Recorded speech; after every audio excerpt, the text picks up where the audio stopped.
Hey, real estate agents, there is an enemy out there, but it's not the market. My name's Todd Conklin, Sales Warrior Academy. I own and operate a dozen real estate brokerages across the country. Been a licensed real estate agent for over 20 years, and I coach leaders and agents around the world.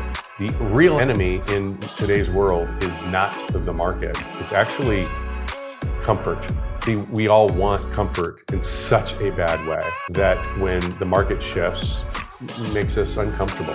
And that discomfort has two options, and we either choose it or it gets chosen for us. See, number one, we can say, hey, look, we got to pivot, we got to adjust, we have to assess and amend our plan, turn up the volume, if you will. See, when the market goes down and we go from doing 7 million transactions a year to 4, there's still the same number of people that are trying and vying for that business. So what are you going to do?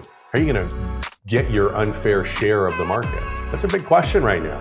And what I would tell you is that you're going to have to transform. Well, there's 4 laws of growth. Number one, what got you here won't get you there. What that simply means is that you are the person that got you to where you are. You're not the person that will get you to the next level. Otherwise, you would have already gotten there. Law number 2 is that the only person standing between where you are and what you've achieved today and your next level, where you want to go, is sitting in your chair. It's you. You change you, and you will also change the outcome. But that's personal transformation, and that sounds uncomfortable. Number 3, your growth will happen when you can transfer your transformation. Whether that be with your clients or whether that be with your employees, it doesn't really matter. It's the transfer of your transformation. It's what it is that you've grown into. Now you have the ability to transfer some of that knowledge, wisdom, experience to help other people get what they want. And number 4, scale happens when there is confidence built in the hearts and minds of your customers, in you, and those people that work for you. That sounds a lot about structure, sounds a lot like systems, or maybe process, or playbooks. Once you have a system in place that is guaranteed to deliver on the promises, and people see it happen over and over and over again, then there's a level of confidence that it's going to be done, and therefore we can just focus on true scale. See, those are the 4 principles, but those are all changes from what it is that you currently are doing. And change is hard. And I want to share with you a story I had happen to me last week. I learned there's a woman that worked for us. My family, I personally, our company poured into this person. We shed tears. It was hard. We were there for them both personally and professionally.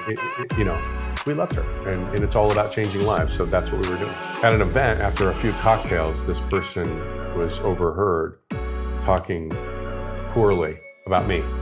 And at first, I was shocked, right? I mean, what are you talking about? She would never do that.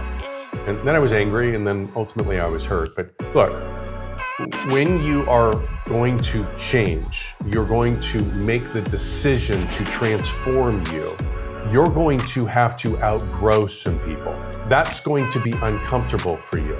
But look, as I said before, you can either choose the direction or you can sit back and let the direction be chosen for you. For me, the journey is the transformation. For me, when you're growing is when you're going to the next level. You're going to have to make the decision, and it's going to be uncomfortable because there's going to be some people that are uncomfortable with you transforming. See, maybe they wanted you the old way, or maybe they're so upset that they haven't made the changes necessary in their lives and therefore gotten the outcomes that they wanted. They're going to look at you and go, who does she think she is? Who does he think he is? Listen, I don't know who needed to hear this message today, but I'm here to tell you, you can and were meant to have more. God put you here to do more, to have a bigger impact, to be a disciple of the message, whether that be his message or whether that be me, your message. I don't get hung up on the disciple word. It's somebody who believes in a movement, believes in something, and I believe that you're a disciple of your business. I believe that you are a disciple of who you are and what you stand for. So my challenge to you is this: change. Get after change. Do what's necessary to change. Understand that your transformation is the only obstacle to the next level of growth. And once you hit that next level of growth, you can transform again and reach another level and another level and another level. You can literally leave a legacy of growth. to your family, to your bank account, to your community, to your business, to your employees, to your customers. Transformation is the journey. And don't get distracted by all of the noise. Because again, as you change, first thing that's going to happen is people are going to go, I don't know, I knew that person when, right? And then all of a sudden you're going to get uncomfortable because there's going to be fewer people, less friends. All the people that used to hang out with you, they liked you from before. They're uncomfortable with who you become. And yet that's okay, you'll make new friends. My promise to you is that as you get into thinner air, you're going to end up with better people in your life. And you're going to find some people like I did at that party that was talking smack about me. And they're going to hurt your feelings. But it's okay, because that's part of the journey. That's part of the discomfort. Get out there. Understand law number one. What got you here will not get you to the next. You're the only person, that can change that. Number three, once you understand how to do your transformation, you can transfer that transformation to other people in your life, your customers, your family, your spouse, your kids. It's going to be magic. And true scale will happen when you put systems and proven processes and playbooks in your life, in your business, so that consistency builds confidence. Hope this helped. If you're interested in learning more about those 4 steps and how it's impacted my business and our coaching, DM me. If you like this content, give me a subscription. Until then, I'll see you on the next video.